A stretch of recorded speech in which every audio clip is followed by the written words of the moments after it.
The Formula One paddock is where all the action happens. I'll tell you more in just a moment.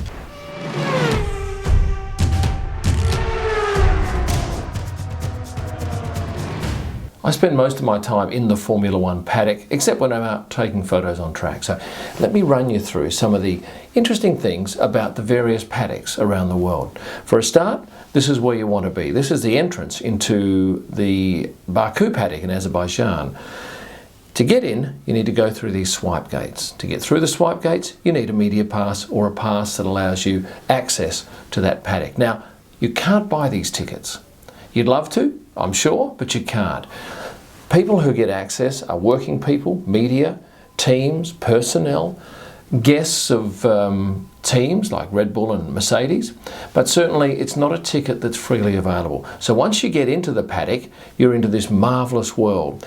Now, if we take this one here, this is Barcelona, and there are two separate types of paddocks. So I'll run through the European paddocks. They differ from the other tracks in so much as the teams bring in their own motorhome. So in the case of Barcelona, on the left-hand side of this image, you can see here that these are motorhomes which house the engineering sides of things. On the right-hand side here, this is all hospitality, and they run from one end of the paddock to the other. It's probably a distance of, I'm thinking, 250 to 300 metres. Barcelona, again, a tighter shot. As you can see, the structures on the right are quite huge, and I will run through those in detail shortly. Here's a wide-angle shot here of the French Paddock. This is, where are we here? We are in Italy at Monza. Once again, you have on one side of the paddock the engineering on the left, and the right we have the hospitality suites. Kicking forward, here's another wide shot. In Monaco, completely different. Normally, it's all condensed into one separate area. But in Monaco, because of space constraints, all of the engineering staff sit above the track on the main straight here in the pits, and all the hospitality is down here. In fact, it's even out of this shot, isn't it? It goes right underneath here. But the beauty of that for a photographer is that for the drivers to get from hospitality to the engineering or to the garage, it's a very long walk. It's over this bridge here, this Casino de Monte Carlo bridge. And that gives us a great opportunity to shoot them out in the open with fans around. Here's Silverstone. On the left-hand side, you have the garages, and upstairs some hospitality, not for the teams, but for corporates and that sort of thing. On the right-hand side of this picture, you see the engineering motorhomes, which is now on the left of this picture, and on the right are the hospitality suites. Now, it's not definite where each race, each of these teams set up. It depends, and I gather, and I'll take a punt on this, that the higher you are in the hierarchy, the better your positioning will be. So Mercedes would typically get the best spot. Here's the paddock in Belgium on a grey morning, last race. This year's race. But the Belgium Paddock is different in so much as down here on this level, and I'm standing on some stairs looking down, are all of the hospitality. Upstairs, to my left here in this photo, up some stairs, is the pit straight. It's where all the garages are and all the engineering motoring homes. So these structures are brought in on trucks. For instance, this one here, this is a 3-story high Mercedes hospitality suite, is fantastic. On the ground level, there is dining, and we have the opportunity as F1 photographers on Friday, Saturday and Sunday to be treated to a meal on the ground level there at Mercedes, and it is a beautiful feed, I promise you. Ferrari have 2 separate hospitality suites. On the left is for their staff and corporate customers. On the right is for media on the ground level. Once again, Ferrari serves a great meal at lunch, and it's typically Italian. This is the glamour structure.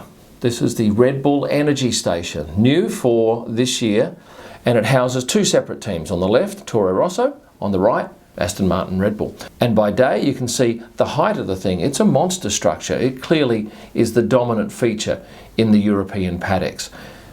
Except when you get to Monaco and they ramp it up even further with this monstrous structure here, which has its own pool. And this is the pool where when a Red Bull driver wins, they go for a dip in at the end of the race in their race suit. And of course you get that marvellous backdrop of Monaco. Renault has two large motorhomes either side of a stretched out area for their hospitality. Here's the motorhome for Mclaren. Now, I happen to know that recently, because I spoke to Sid and some of the guys that work on packing this up and setting it up, that they had to get this from Spa to Monza in a day. They had to take it down, which they start work. Once the race once the race starts on a Sunday, these guys are in there working feverishly to pack it up. And then they have to transport it by road to Italy. And once it's in Italy, they then reset it up. So they have 3 days, I think, to get this all done. And they even take a sleeping bus to get down there. So that's the beautiful Mclaren structure. At night, looks pretty flash, huh? Haas, not quite as lavish, but still nice. It's a good home to have. This is Racing Point's 3-story structure. There's some entertaining areas up on the open air roof. Alfa Romeo's looks classy with that sail type effect. And then the final one in the pit is Williams, or in the paddock is Williams. But then on top of that you get Pirelli, which has this marvellous structure. FIA have their own trucks, and occasionally DHL bring in this or other magnificent looking structure on the left. So those are the motorhomes that are used in Europe. That's 9 races this year. So let's move away from that now to the other tracks. Here's Melbourne, and Melbourne has some structures that are put up for the Formula 1 Grand Prix on the left-hand side, and on the right are the pits.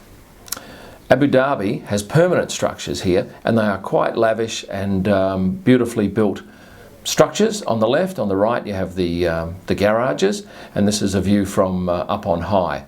Singapore on the left, garages. On the right we have these 2-story, what would you call them, suites. They're okay, and in fact these were new last year and upgraded from the year prior.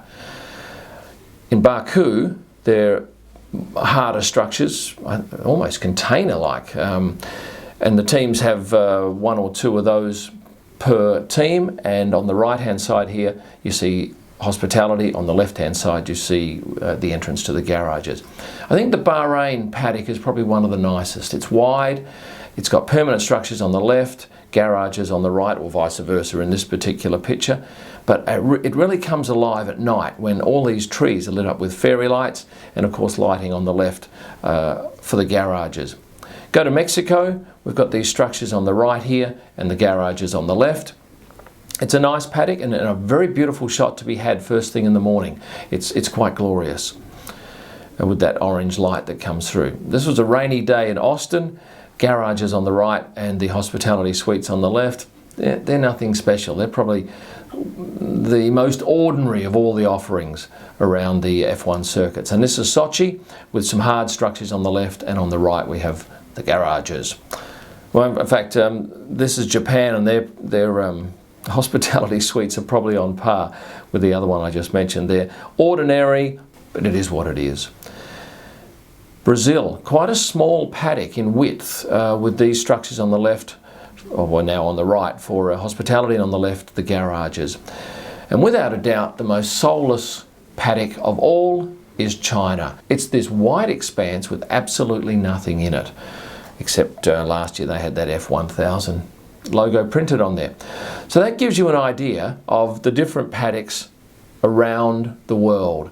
But certainly that is where all of the action happens. It's where you see the drivers going to and from the garages, and at certain races there is a long walk from the hospitality suite to the garage. At other races it's a short walk. We like the long walks because it gives us an opportunity to snap pictures of the drivers in the paddock, interacting with fans, interacting with others, other team personnel. I hope you've learned a couple of things about the different paddocks around the world. Remember to like and subscribe to make sure you see all of my YouTube videos. You can purchase all of my images at prostarpics.com. For podcasts and videos, head to kimillman.com, and remember, when you're searching YouTube, search Kim Illman. Thanks for watching, and stay passionate.